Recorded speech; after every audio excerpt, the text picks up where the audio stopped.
到底亦不忍別和邦。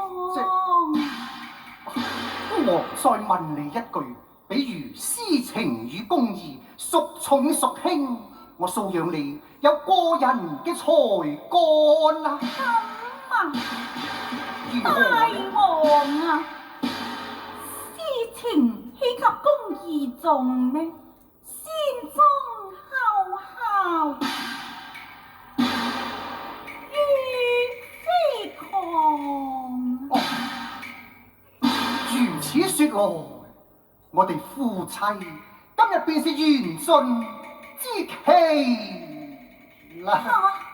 點解呢，大王？聞記你有天涯了。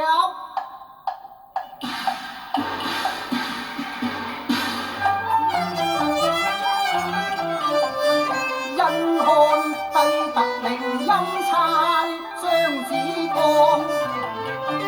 金銀馬路賜孤我，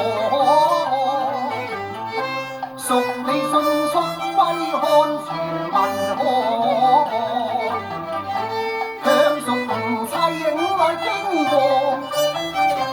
若是嬌妻從此